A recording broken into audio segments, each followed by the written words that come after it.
Good morning. So last night, I was doing a rosary, and I started getting all these messages. Well, visions. So there was a time my daughter was in middle school, and I had this person approach me, and I was just on my porch, I was reading my Bible, and he came up and spoke with me. And then he came back again one night about 1 o'clock in the morning. Um, and he was looking out over the balcony. I had lived on the third floor at the time, and I was standing next to him. I could see what he was visioning. So the Lord, He allowed me to see, and so he was visioning how he saw his friends. So he went. It was about a month earlier. Him and some friends were going to go to a party, and he warned them. He was begging them not to go to this party. I mean, begging them. He did everything in his power to keep them from going. So he went with them because they just wouldn't listen. And so what happened was he went out to get a bag of ice. When he came back, both his friends were killed in the front yard. They were shot to death. And he felt so much remorse. He felt it was his fault. He said he could have done more or whatever. And I told him that he has to release his shoulda, woulda, couldas. He did everything he possibly could do. I mean, he did everything. And so he had his own guilt. And so the Lord reminded me of another situation, so I'm going to talk about that here too. Um, but at the time, I didn't realize that's what it was. But I was asking him to release it and let the Lord heal this and handle all this from here. So he would come and he would do Bible study. And then he came back about a month later. He seemed real happy, back to himself, and he still has a place for them in his heart. I haven't seen him in a while, but I hope he's doing well. And then there was another situation. So I have an acquaintance. I used to take the bus a lot, and his wife, she was going through some things, and mental illness. And so his wife called him and he said, our son, he left, and he hasn't came back yet. I'm concerned. So he called the police, and they found him in a wash. He had shot and killed himself. And he was so overwhelmed with guilt that he didn't see anything, that he didn't reach out to his son because he was going through something else. And I think that he thought that maybe his son didn't want to talk to him about it because he was already overwhelmed, right? So the Lord showed me a vision in front of him, and I asked him, have you forgiven yourself? Because he couldn't let go, he couldn't let go of what happened. He felt he could have been there more for him. He's only one person, so I told him, he goes, I never looked at it that way. Because everybody always talks about forgiving others, but when things happen to yourself and you think it's your fault, nobody thinks about forgiving themselves, right? It makes me cry. He showed me another example too. So a couple of weeks later, I get on the bus and he goes, oh my gosh, you're not going to believe what happened to me. He said, I was dreaming and he had a knock at the door and he went and answered it. And his son came to see him. I have goosebumps in my whole body.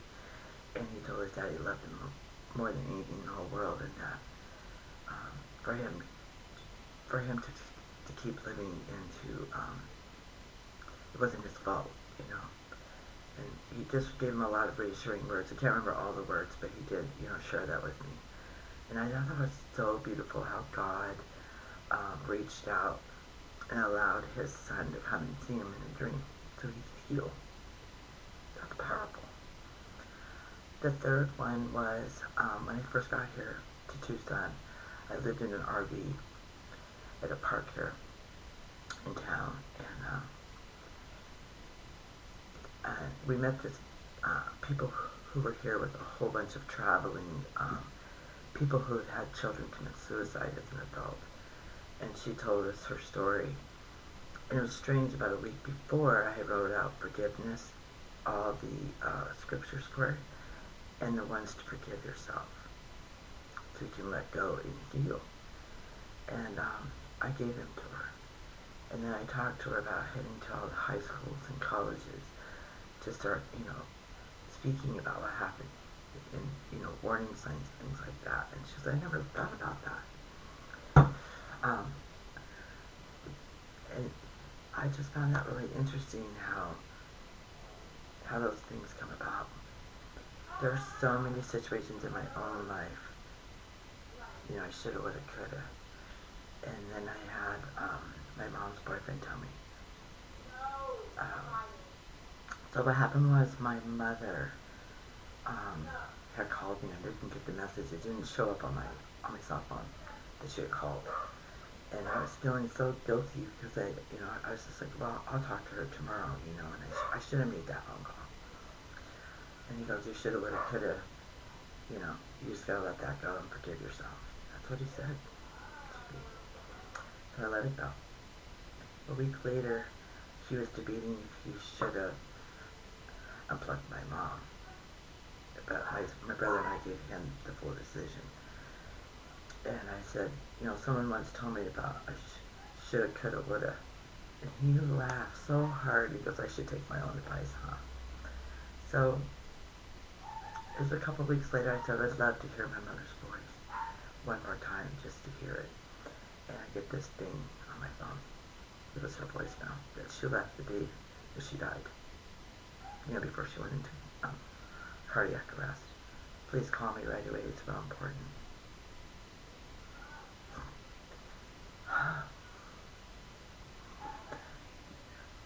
I saved that message,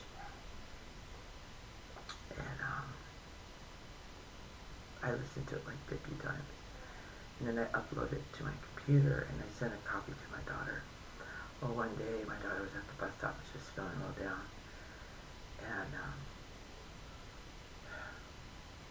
and my daughter just opened this message randomly. She couldn't remember where it came from, and it was my mom's message.